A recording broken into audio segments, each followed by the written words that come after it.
বাচ্চাদের ছুটিও শেষ, আমাদের ঘোরাঘুরিও শেষ। এই তো এখন আমরা সবাই মিলে লঞ্চে উঠে গেলাম।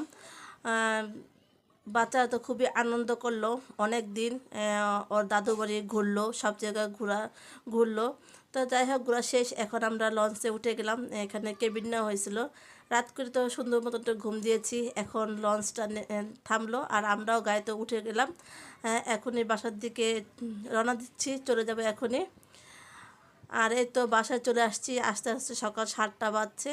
তো বাজার পরে এই তো কী আর করবো, বললাম যে আগে নাস্তা নিয়ে আসো, যেহেতু রান্নার সময় নেই, নাস্তাটা খেয়ে নিই, তারপরে একটু ঘুম দেওয়া দরকার আছে, যেহেতু যতই হোক একটু জার্নি করে আসছি। আর অফ ক্যামেরার মধ্যে দুপুরবেলা রান্নাবান্নাও করলাম, অনেকটা সময় আমরা সবাই মিলে ঘুমিয়েছিলাম। রান্না করলাম, ডিম ভুনা করেছি আর পাতলা করে একটু ডাল রান্না করেছি, যেহেতু মানে অনেকটা দূরের পথ আমরা আসছি। আর তেমন বাজার টাজারও ছিল না, বাচ্চা বাবা বললো তো এইগুলি রান্না করো, পরে নিয়ে আসবে বাজার। আর কোনো ভিডিও করতে পারিনি দুপুরবেলা, বিকাল দিক দিয়ে। এখন ছিল রাতের বেলা, যেহেতু আজকে 31শে রাত ছিল, আমরা 31 তারিখে সকালবেলা আসছি, এখন রাতের বেলা। তো বাচ্চা বাবা বললো যে আর কিছু রান্না করা লাগবে না, বাইরে থেকে কিছু কিনে নিয়ে আসি।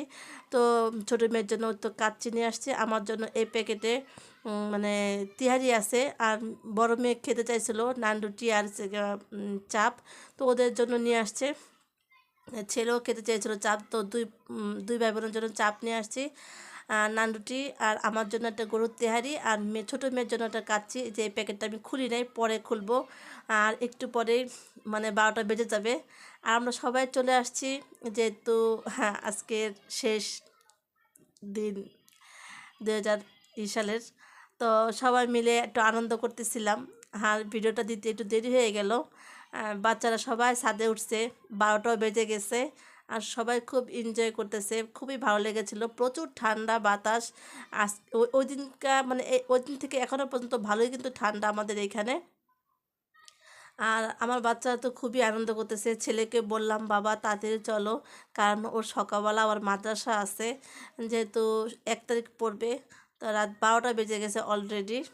তো বাচ্চা বাবা বললো যে এই দিনে এইগুলি না ফুটানো ভালো, নামাজ কালাম পড়ো, এইটাই সোয়াব হবে। তো ওরা ওটা শুনলো, তো ঠিক আছে বাবা, বেশিক্ষণ থাকবো না, এখনই চলে যাব। তো এই তো আমার মেয়ে কী সুন্দর করে মানে ফুরাচ্ছে। তো সবাইকে দেরি করেই বললাম হ্যাপি নিউ ইয়ারের শুভেচ্ছা। আর সবার দিন ভালো কাটুক এই দোয়া করি, আমাদের জন্য দোয়া করবেন সবাই। তো আজকে এই ভিডিওটা আপনাদের কাছে কেমন লেগেছে অবশ্যই কমেন্টে জানাবেন। সবাই ভালো থাকবেন, আজকের মতন এই পর্যন্তই। আসসালামু আলাইকুম।